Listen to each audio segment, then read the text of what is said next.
বাজরা রুটি করতে গেলেই আমার কিছু কথা মনে পড়ে যায় আর কি।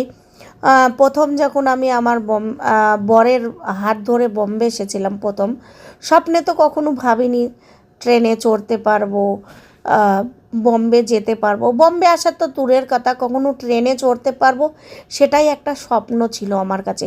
ট্রেন চোখে দেখতে পাবো সেটাও একটা আমার কাছে স্বপ্ন ছিল।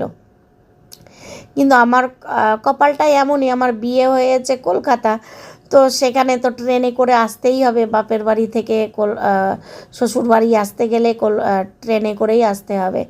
আর সেই যে তারপরে আবার আর একটা জার্নি হচ্ছে ওখান থেকে আবার বোম্বে, মানে কলকাতা টু বোম্বাই। এটাও আমার বরের হাত ধরেই প্রথম আসা। আমার বিয়ের 15 দিন পরেই আমি কিন্তু বম্বে চলে এসেছিলাম।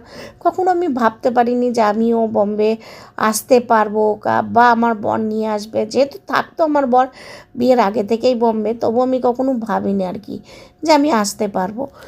আর আমার আজকে বম্বে থাকা, আমার বরের হাত ধরে আসা আমার 20 বছরের বেশি হয়ে গেল। আমার 21 বছর টোটালি শায়দ হয়ে গেছে, 22 চলছে এরকম। আমার 21 বছর হয়ে গেছে, 22 বছর আমি বম্বে এসেছি। তো এই আমার বম্বের জার্নিটা কিন্তু একটা স্বপ্নের মতো। কখনো ভাবতে পারিনি, একটা ছোট্ট একটা গ্রামের মেয়ে আমি, সেই গ্রাম থেকে কখনো ট্রেনের স্বপ্ন, ট্রেন দেখার স্বপ্ন, ট্রেনে চড়ার স্বপ্ন, বম্বে আসা তো দূরের কথা, কখনো ভাবতে পারিনি। কিন্তু দেখো আজকে প্রবাসে এসে, বম্বে এসে আজকে 22টা বছর ঘর করছি।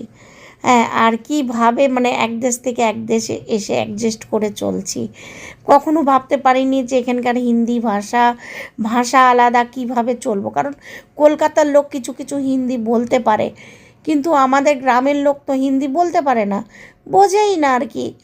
কলকাতার লোক কেননা সব মিক্স থাকে না, ওই জন্য বলতে পারে। যেমনি আমার শ্বশুরবাড়ির লোক অনেকেই হিন্দি বলতে পারে, আমার শাশুড়িরা ভালোই মোটামুটি বলে হিন্দি। তো এই জন্যই মানে আমি কখনো ভাবতে পারিনি।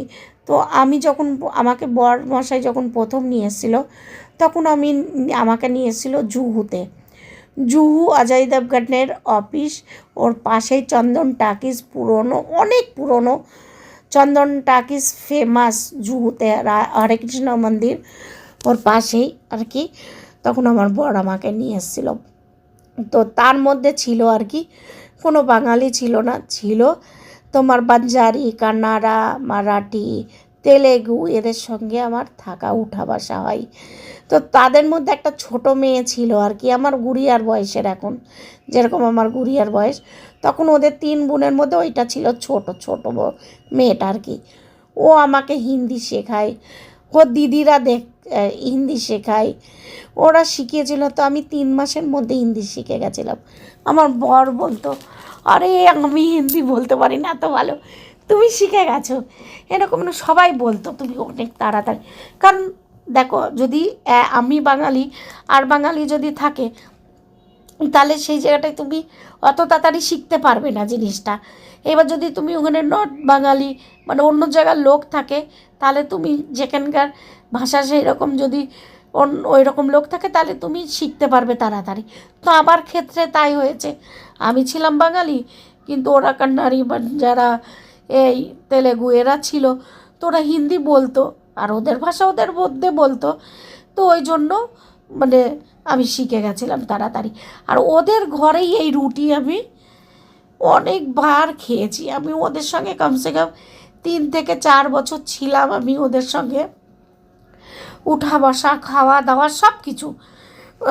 আর আমার বর আগে থেকে, বিয়ের আগে থেকেই মানে ওদেরকে খুব ভালোবাসতো।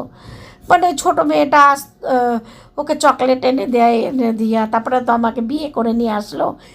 তো আমাকে সবাই সেটাইন বলতো, সেট কা বিবি, ফির কেউ কেউ বলতো মিস্ত্রি কা ওয়াইফ, মানে যে যেরকম আর কি বলতো। তো এখানে এসে সেটাইন হয়ে গেছিলাম, এরকম সবাই বলতো সেটাইন। তো অনেক একটা মনের মধ্যে, অতটা কখনো অহংকার তো কখনো করিনি। আমাকে যে ঢালে সেরকম, আমি যে পাত্রে ঢালবে আমি সেই রকমই খিলে যাই আর কি, মানুষটা আমি এরকম। তো সবার মধ্যে ঘুলমিল গেছিলাম, অনেক দিন আমরা একসঙ্গে ছিলাম। এই হচ্ছে আমার, এই বাজরার রুটি খেতে গেলেই আমার মনে পড়ে কথাটা। তো চলো বলে দিলাম